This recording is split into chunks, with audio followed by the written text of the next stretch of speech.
दानिश का सवाल है कि पैसे के पीछे हर इंसान भागता हुआ दिखाई देता है, तो लाइफ का फंडा क्या है?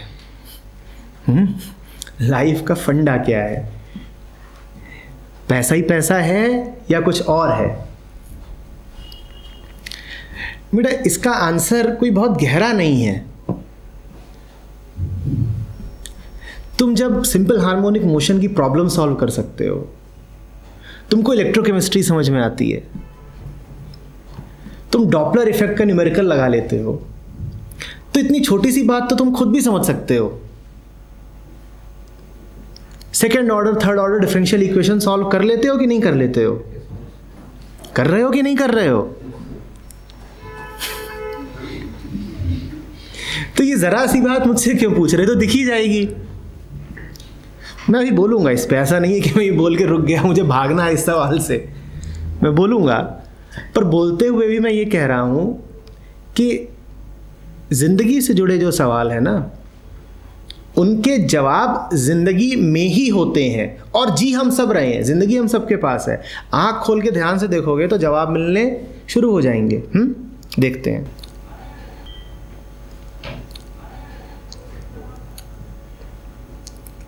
पैसा क्या है?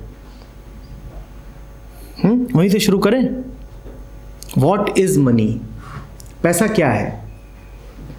और इसमें कोई मुझे बहुत फिलोसॉफिकल आंसर नहीं चाहिए, सीधा सीधा आंसर बताओ। पैसा क्या है? हर पेपर पैसा होता है, फिर पैसा क्या है? 12th में इकोनॉमिक्स किसके पास थी? हाँ बताओ, what is money? Wonderful, it's a medium of exchange. Exchange of what? Commodities, goods. You can buy goods and services. Goods and services, right? You can buy goods and services. And what the hell will you do with those goods and services?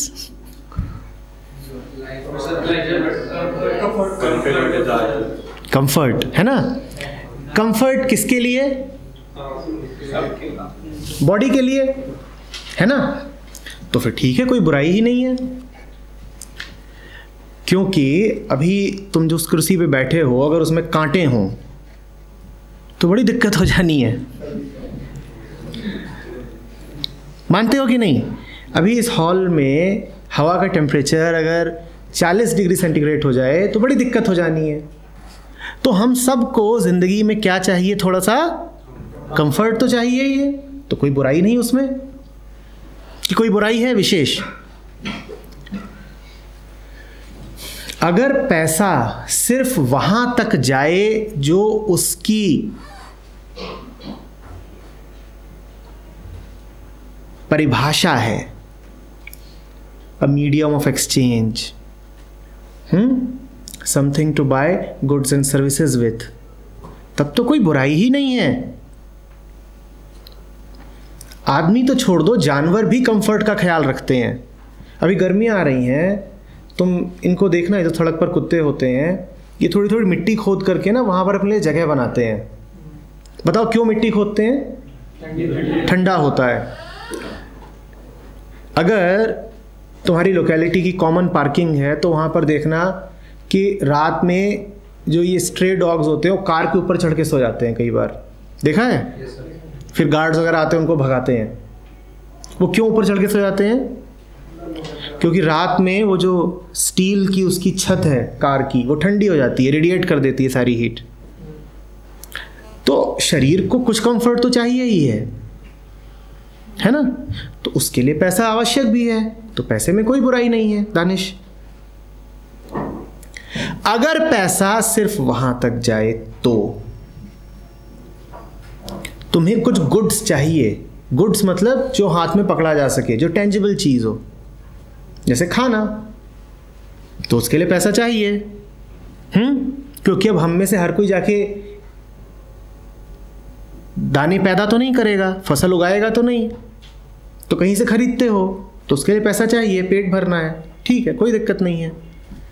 इसी तरीके से कुछ मूलभूत services भी हैं जो चाहिए, जैसे कि आज दूरियां बहुत हैं, तो तुम्हें एक से दूसरी जगह जाना है तो बस में या ट्रेन में जाना पड़ेगा। उसका क्या लगता है? उसका फेयर लगता है, टिकट लेना होता है, तो उसके लिए भी पैसा चाहिए, तो ठीक है। लेकिन अगर पैसा इसके अलावा कुछ बन जाए तो फिर क्या होगा? मुझे कुछ चाहिए, वो मेरी ज़रूरत है, वो मेरी एक मूलभूत आवश्यकता है, उसके लिए मुझे पैसा चाहिए, तो बहुत बढ़िया बात है। लेकिन अगर पैसा कुछ और बन गया, फिर मैं एक सवाल पूछता हूं। मैं जीवन में वो नहीं कर पाया जो मुझे करना बहुत बहुत पसंद था, मुझे कुछ और करना पड़ा, और अब मैं उसमें खूब पैसा इकट्ठा कर रहा हूं कि मेरी ज़िंदगी में जो कमी रह गई वो मैं किसी तरीके से पैसे से भर सकूं। तो अब पैसा, ध्यान से जवाब देना, क्या अब पैसा गुड्स एंड सर्विसेज खरीदने की चीज़ है या कुछ और बन गया है? अब पैसा क्या बन गया? अब पैसा जो तुम्हारा एक इनर वॉइड है, जो मानसिक खालीपन है, जो जीवन में गहरा डिससेटिस्फैक्शन है, तुमने उसको भरने का साधन बना लिया। समझ में आ रही है बात? मैं इसको ऐसे भी कह सकता हूं कि एक लवलेसनेस है। I am not living in love. तो जीवन में प्रेम नहीं है, उसके सब्स्टिट्यूट के तौर पे, विकल्प के तौर पे मैं बहुत सारा पैसा इकट्ठा कर रहा हूं। और ऐसा होते देखा है कि नहीं देखा है कि जो असली चीज है वो तो है नहीं, तो उसके बदले में क्या इकट्ठा कर रहा हूं? पैसा।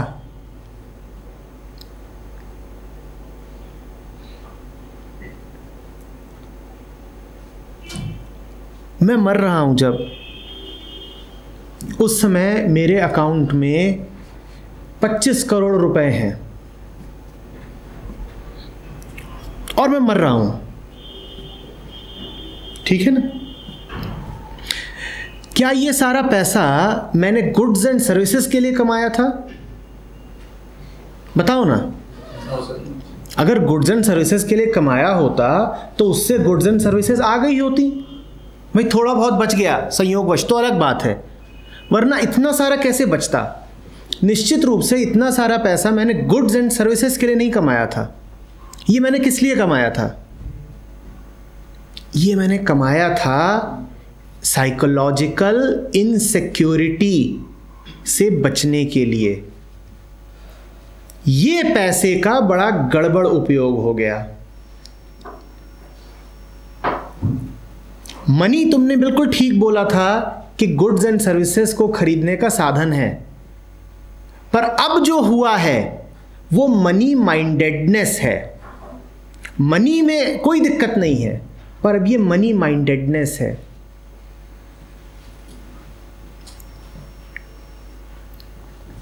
ये क्या है? Money mindedness. और मनी माइंडेडनेस जानते हो क्या होती है?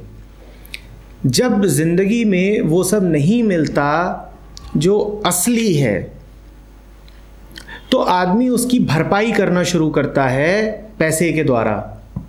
एक बड़ा मज़ेदार एक्सपेरिमेंट हुआ था जो तुमको बताता हूं। उसका रिजल्ट क्या है वो तुम मुझे बताओगे। एक्सपेरिमेंट मैं तुम्हें बता रहा हूं, रिजल्ट तुम मुझे बताना। आदमी को कितना पैसा चाहिए, इस बात के लिए यूएस में एक सर्वे किया गया। उस सर्वे में गरीब से गरीब आदमी से लेकर के बड़े से बड़े बिलियनियर तक से बात की गई। जो गरीब है, और इतना गरीब है मान लो कि उसके पास कुल $1000 ही हैं। अमेरिका में अगर $1000 है तो गरीब माने जाते हो, हिंदुस्तान में नहीं माने जाओगे। तो $1000 हैं। उससे पूछा गया कितना मिल जाए तो खुश हो जाओगे, तो उसने कहा $10,000। ठीक। एक्सपेरिमेंट की जो फाइंडिंग्स है उनको ठीक से समझना, तभी उसका रिजल्ट तुम मुझे बता पाओगे। जिसके पास $50,000 थे उससे पूछा गया तुम्हें कितना मिल जाए तो खुश हो जाओगे? उसने कहा $5 लाख। मैं कुछ अप्रॉक्सीमेशन करके बता रहा हूँ ताकि तुम्हें आसानी हो जाए। जिसके पास $50 लाख थे उससे पूछा गया तुम्हें कितना मिल जाए तो संतुष्ट रहोगे? उसने कहा $5 करोड़।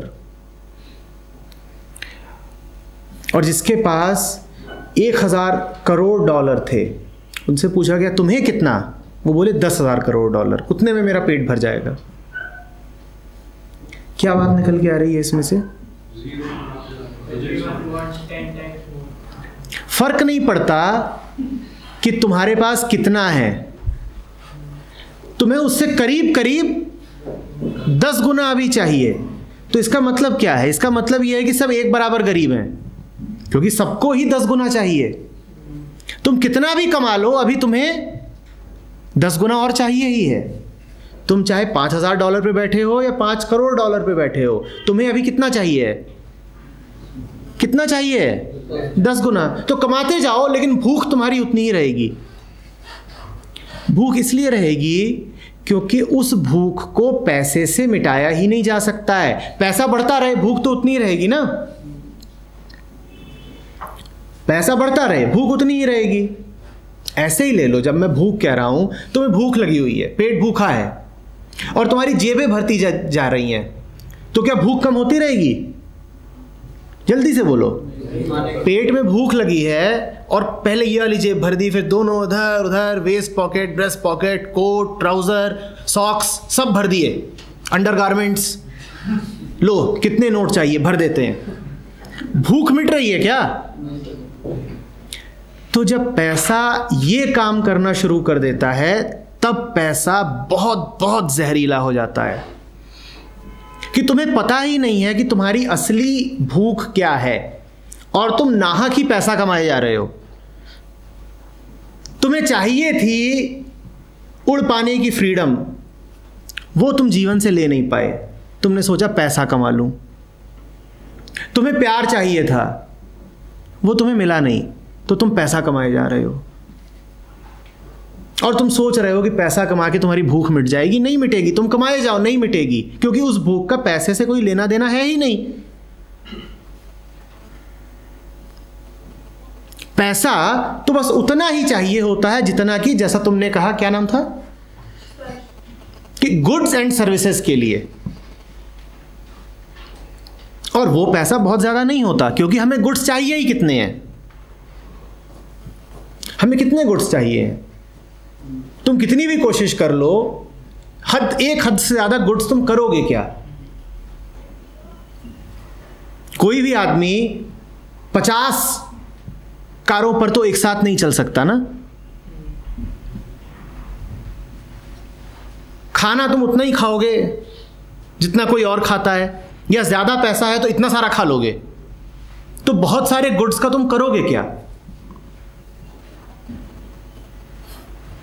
घर तुम कितना भी बड़ा बना लो, सोओगे कितने बड़े बिस्तर पे?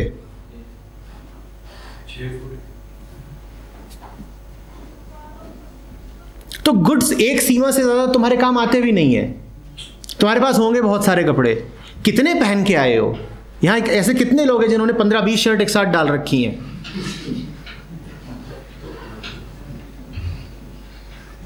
या भाई मेरे पास बहुत सारा पैसा है तो मैं 15-20 रिस्ट वॉच पहन के आता हूं।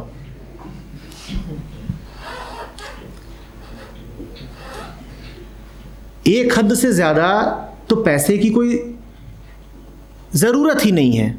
जरूरत क्या नहीं, वो बोझ है, क्योंकि फिर पैसा तुम्हारे काम नहीं आएगा, तुम पैसे के काम आओगे। तुम उसे मैनेज कर रहे हो दिन रात। ऐसे लोग देखे हैं जो सुबह से शाम तक करते क्या हैं? वो अपना पैसा मैनेज करते हैं। अब वो पैसा तुम्हें सहूलियत देने के लिए था, या तुम अब पैसे को सहूलियत दे रहे हो? सुबह उठते हो, पैसे की सेवा में लग जाते हो। महाराज बताइए आपको मुझे कैसे मैनेज करना है, बताइए मैं आपके किस काम आ सकता हूं? आपको इस बैंक से उस बैंक में रख दूं? आपको डिबेंचर से निकाल करके डेट में लगा दूं? रियल एस्टेट में लगा दूं? गोल्ड में लगा दूं? बताइए महाराज आपकी क्या सेवा करनी हो? पैसा डिक्टेट करता है ये करो। तो बड़ी अजीब बात है।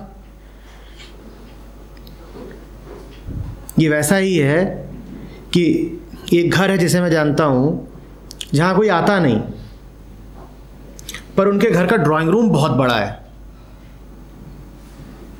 मेहमानों के लिए जो ड्राइंग रूम बनाया गया है वो बहुत बड़ा है, उसमें कोई आता नहीं हम आमतौर पे। लेकिन उस घर की जो महिला है, the lady of the house, वो 8 घंटे उसकी सफाई करती है और चमकाती है। वहाँ ब्रासवेयर है, वहाँ ये है, शैंडेलियर है और तमाम चीज़ें हैं। अब वो ड्राइंग रूम तुम्हारी सुविधा के लिए था या तुम उस ड्राइंग रूम के लिए हो? पर क्या तुमने ऐसा होता देखा नहीं? ड्राइंग रूम तो इसलिए होता है ना कि हमारा घर है, उसमें ड्राइंग रूम रखा है। भाई, the drawing room should serve me. लेकिन हो क्या रहा है? I am serving the drawing room.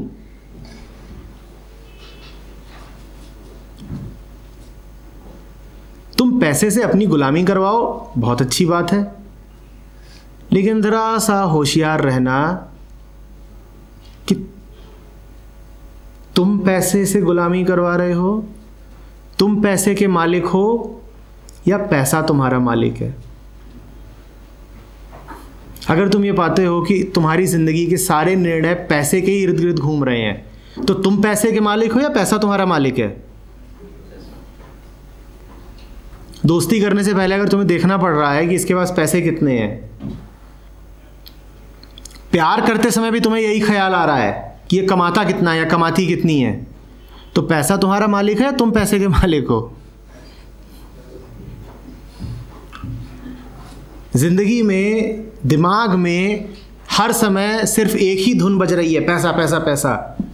तो पैसा तुम्हारे लिए है, तुम पैसे के लिए हो। पैसा जब तक तुम्हारे लिए है, बहुत बढ़िया, कोई दिक्कत नहीं है। खर्चो, उड़ाओ, ऐश करो, पैसा है ही इसीलिए। खर्चो, उड़ाओ, ऐश करो, पैसा इसीलिए है। लेकिन जब तुम पैसे के लिए हो जाओ तो बड़ी दिक्कत है।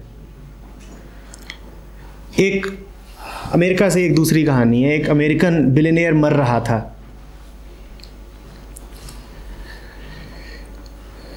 तो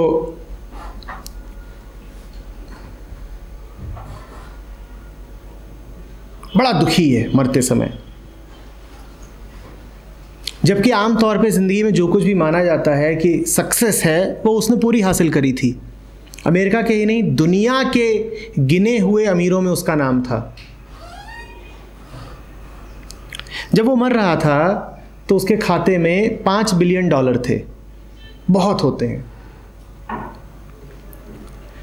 पर दुखी है, रोए जा रहा है। लोगों ने पूछा, रो क्यों रहा है? बोलता है कि कुल मैंने जीवन में कमाए 6 बिलियन थे और मैं 60 साल जिया हूं, 60 साल का हूं, अब मैं मर रहा हूं। 60 साल में मैंने कितने कमाए? 6 बिलियन। और अभी जब मैं मर रहा हूं तो मैं 5 बिलियन छोड़ के मर रहा हूं। तो बोलता है 50 साल जिंदगी के बड़े बर्बाद गए, व्यर्थ। और वो बहुत होशियार आदमी है, इसीलिए इस बात को देख पा रहा है। बहुत बहुत होशियार आदमी है, इसीलिए देख पा रहा है। आम आदमी को दिखाई भी नहीं पड़ता। उसने कहा कि अब मैं मर रहा हूं और ये $5 बिलियन अपने पीछे छोड़ के मर रहा हूं। तो यानी कि 60 साल में से 50 साल की जिंदगी तो मैंने व्यर्थ करी ना। 60 साल में 6 बिलियन, 50 साल में 5 बिलियन, 50 साल जिंदगी के व्यर्थ ही। मैंने क्यों कमाया जब मुझे मर ही जाना था ये पैसे छोड़ के, और मैं इन्हें कमाने के लिए खटता रहा। या तो मुझे इतनी जरूरत होती, या ये पैसे अपने आप आ गए होते। पर न मुझे इनकी ज़रूरत थी, न ये अपने आप आए। मैंने इन्हीं पैसों को अपने जीवन का केंद्र बनाया। मैंने जो किया इन्हीं की खातिर किया, और अब मैं इन्हें छोड़ के मर रहा हूं। तो ज़िंदगी बर्बाद गई, फालतू ही जिया। और जब एक मरते हुए आदमी को ये पता चलता है कि ज़िंदगी बर्बाद गई, फालतू ही जिया, तो उससे बड़ा दुख नहीं होता है। आ रही दानिश बात समझ में?